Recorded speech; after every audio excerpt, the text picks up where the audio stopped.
Welcome back. I am Vivek Bindra.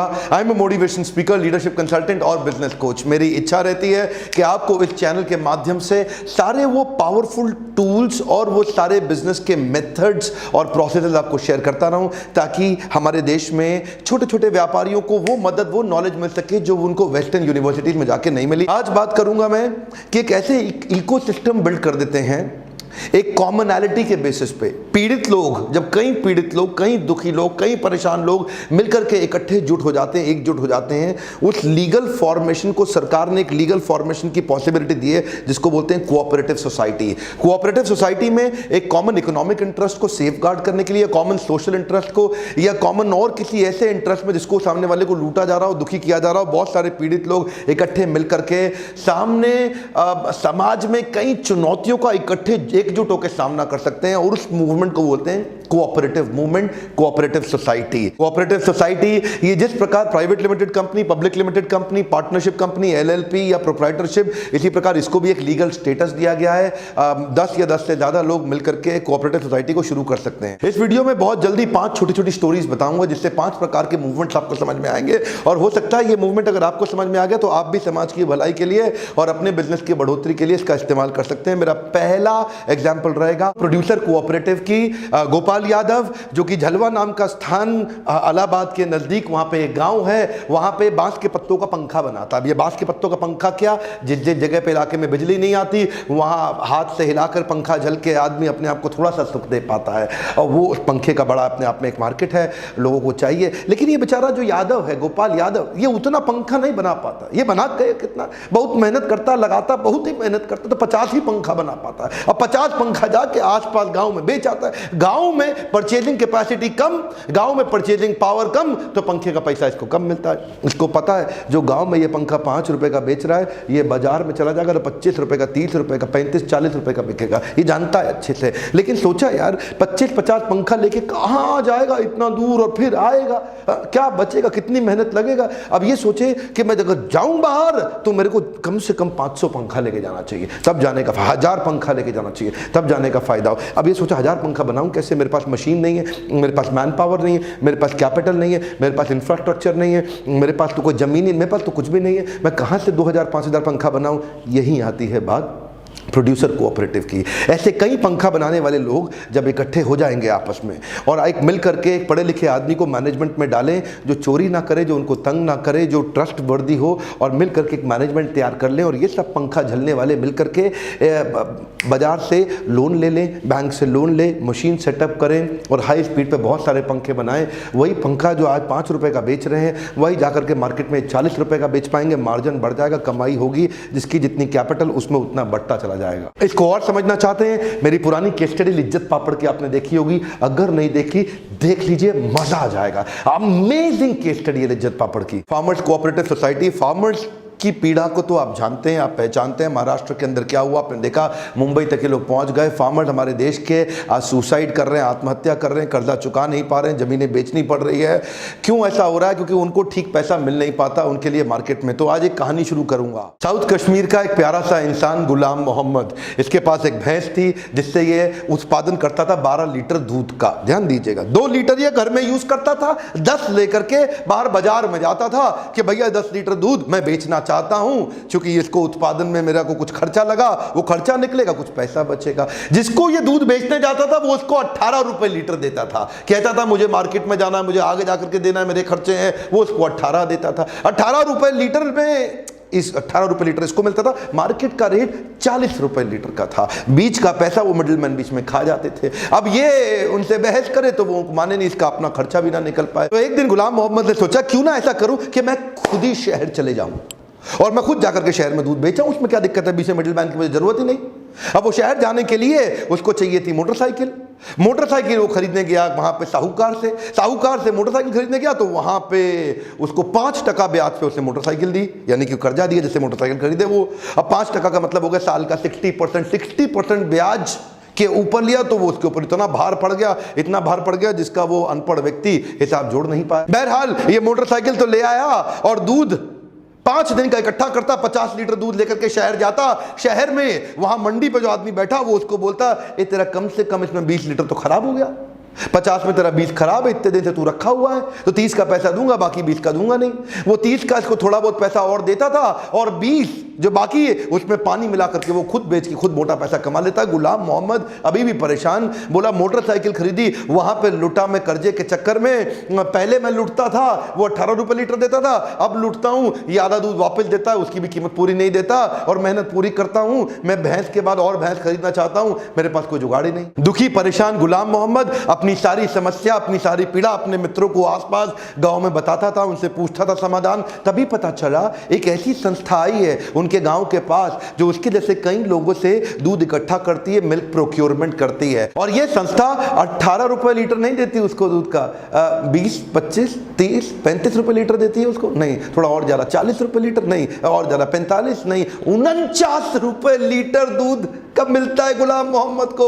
और इस संस्था का नाम क्या है? अमूल। इसको बोलते हैं सहकारिता, इसको बोलते हैं कोऑपरेटिव मूवमेंट, कोऑपरेटिव सोसाइटी की ताकत। अमूल ने ऐसे कई लोगों को व्हाइट रेवोल्यूशन, श्वेत क्रांति के माध्यम से उनको सही पैसा दिलाया। वो पैसा इमीडिएट देता है, कोई उधारी का चक्कर नहीं, पूरा दूध लेता है फ्रेश, रोज आके कलेक्ट करता है। इस गुलाम मोहम्मद को शहर जाने की आवश्यकता नहीं, गुलाम मोहम्मद के घर के नजदीक आ जाता है। इसे कहते हैं सहकारिता। अमूल का आज टर्नओवर 38,000 करोड़ रुपए का, कम ऑन कितना, 38,000 करोड़ रुपए का। अमूल हमारा क्लाइंट भी है। और खुशी की बात बताएं, पिछले 7 साल के अंदर अमूल ने 24 रुपए लीटर से रेट को बढ़ा के 49 रुपए लीटर कर दिया, जो आज एक किसान को अमूल देता है। जो किसान, देखिए ध्यान दीजिए, ये इतना पैसा जो अमूल बढ़ा रहा है, मेरा मन करता है अमूल के ऊपर एक पूरी केस स्टडी बना दूं। अगर आप चाहते हैं कि अमूल पे पूरी केस स्टडी सुनना, तो नीचे कमेंट बॉक्स में जरूर बताइएगा। ज्यादा लोगों का कमेंट आएगा तो अमूल पे भी केस स्टडी दूंगा। मेरा तीसरा उदाहरण है housing cooperative society. Housing cooperative society भी बनाई गई है कुछ बिल्डरों के द्वारा, बहुत सताए जाने के कारण, उनके साथ तंग करने के कारण।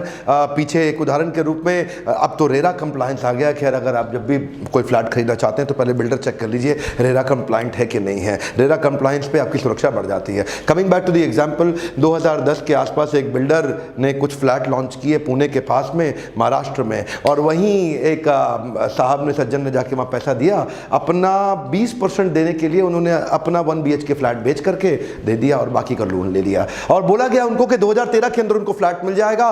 2013 आया तो बोला 2015 में मिलेगा, थोड़ा डिले हो गया। 2015 आया तो बताया मार्केट में बहुत तकलीफें चल रही हैं, 2017 में होगा, 2020 में होगा। अल्टीमेटली बेचारे का मकान भी बिक गया जिसमें रहता था, जो खरीदना चाहता था वो मिला नहीं, ऊपर से लोन सर पे और चढ़ गया, बैंक की किस्तें बन गई, किस्तें देनी पड़ रही हैं, जाए तो कहाँ जाए आदमी। इसके लिए हाउसिंग कोऑपरेटिव सोसाइटीज कहीं बनी, और तभी उस आदमी को उनके रिश्तेदारी ने मिल करके, इस प्रकार के 100 लोग इकट्ठे हुए, 100 लोगों ने मिलकर ज़मीन खरीदी। उस जमीन पे एक अच्छे बाहर से एफिशिएंट इफेक्टिव कॉन्ट्रैक्टर को पकड़ा जिसके पास पूरा एक्सपीरियंस था, ऊपर मैनेजमेंट अच्छी बनाई कोऑपरेटिव सोसाइटी में, और उसी ने उनके लिए पूरी सोसाइटी तैयार कर दी। सोसाइटी खड़ी हो गई। वही सोसाइटी का फ्लैट जो पहले उनको 4,000 रुपये पर स्क्वायर फीट पड़ रहा था, वही अब उनको 3100 रुपये, 3,000 रुपये स्क्वायर फीट पड़ गया। क्यों? क्योंकि बड़े सारे मार्जिन खत्म हो गए, कई लोगों को बहुत सारी सैलरियाँ नहीं देनी, मार्केटिंग की कॉस्ट खत्म, ब्रांडिंग की कॉस्ट खत्म, और वही फ्लैट जो 4,000 रुपये का पड़ता था अब 3,000 का हो गया। हो सकता है 2900 का पड़े। कोऑपरेटिव सोसाइटी में कई बार प्रॉफिट भी हो जाता है, सरकार उस पर टैक्स भी नहीं देती, उसके बेनिफिट भी होते हैं। आप अगर उसमें से कुछ फ्लैट बेच दें तो आपको और ज्यादा इनकम हो जाए, जिसको आप आपस में बाद में उन सारे मेंबर्स के अंदर बांट दें जिन्होंने अपना पैसा इन्वेस्ट किया था। चौथा है क्रेडिट कोऑपरेटिव सोसाइटी। इसके लिए मैं आपको यूपी के अंदर पीलीभीत के पास एक गांव की कहानी सुनाता हूं। एक साहब, अब बेचारे उनके पास, उनको बैंक लोन देता नहीं क्योंकि उनके पास वो क्रेडेंशियल्स भी अवेलेबल नहीं है जिससे बैंक उनके लोन को अप्रूव कर सके। बेटी की शादी आ गई, बेटी की शादी में पैसा चाहिए, गए साहूकार के पास। साहूकार कौन? उस इलाके का पीलीभीत का सबसे बड़ा बाहुबली। बोला ले जाओ पैसे, कोई बात नहीं। ये जाकर के उनसे मांगे 10 लाख रुपए। वो बोले ठीक है कोई बात नहीं, आपको दूंगा 4% पे ब्याज, बहुत सस्ते में दे रहा हूं। ये बोला दे दो कोई बात नहीं। 4% मतलब क्या हो गया? साल का 50%। साल का 50% मतलब उसका 10 लाख, अगले साल 15 लाख रुपए हो जाएगा। क्या? हाँ, अगले साल 15 लाख हो जाएगा। अब वो सोचा यार 15 लाख ना हो जाए कहीं, 6 महीने में जुगाड़ करके इसको मैं 12.5 ही वापस कर देता हूं, क्योंकि 6 महीने में कर दूंगा, 1 साल में 15 तो 6 महीने में 12.5 ही होगा ना, 5 की जगह 2.5 आधा अमाउंट हो गया। तो ये 12.5 लेके पहुंच गया उनके पास 6 महीने के बाद। बोला ऐसा है सेठ जी, ये 12.5 लाख रुपए आपके वापस देता हूं। सेठ जी बोले क्या 12.5 कैसे भाई, तेरे तो 14.5 बन गए। बोला 6 महीने में तो दे दिया मैंने आपको।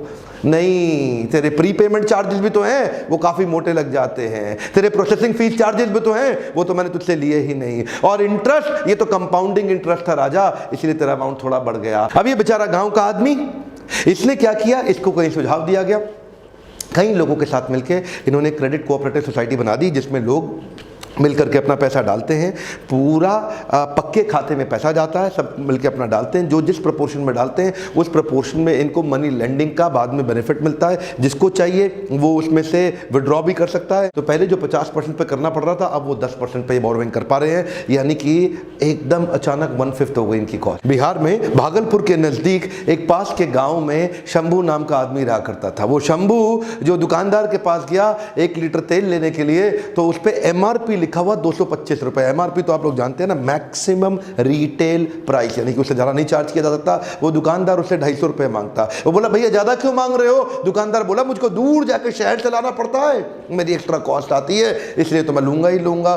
शंभू बेचारा दुखी, शंभू उससे बहस करे, वो आदमी माने नहीं। वही दुकानदार, वही लाला जी जब सब्जी खरीदते हैं, जो सब्जी आके सब्जी का प्रोड्यूसर है उससे खरीदते हैं, तो उनके तराजू ऐसा है कि उससे खरीदते हैं 10 किलो और मिल जाती है 11 किलो, बेचारे की 1 किलो फालतू निकल जाती है। और जब वो शंभू को बेचते हैं तो शंभू को बेचते हैं 10 किलो, शंभू को मिलती है 9 किलो, तो शंभू को 1 किलो कम मिलती है। तो खरीदने वाले से 1 किलो निपटा गए, बेचने वाले को भी 1 किलो निपटा गए। इसको क्या बोलते हैं? इसको बोलते हैं चोर बाजारी। इतना ही नहीं, जब कोई सीजन का समय आता है तो अडल्ट्रेशन भी करते हैं, मिलावट भी करते हैं। यही जब दूध बेचते हैं तो उसमें पानी मिला देते हैं, केमिकल मिला देते हैं। जब मिठाई बेचते हैं तो मावे के अंदर गलत चीज़ें और मिला देते हैं। जब कुछ रंग बेचते हैं तो उसमें कुछ मिलावट। जो चीज़ बेचते हैं वो मिलावट से भी ये पैसा कमाते हैं। इसको बोलते हैं बहुत बड़ी चोर बाजारी। 1948 में स्वतंत्रता मिलने के जस्ट बाद कुछ मजदूरों ने मिलकर मुंबई के अंदर अपना बाजार नाम की संस्था की स्थापना करी। ये भी एक कोऑपरेटिव मूवमेंट। और देखिए कोऑपरेटिव सोसाइटी आज 150 करोड़ का टर्नओवर हो गया, इनके 80 से ज़्यादा आउटलेट हो गए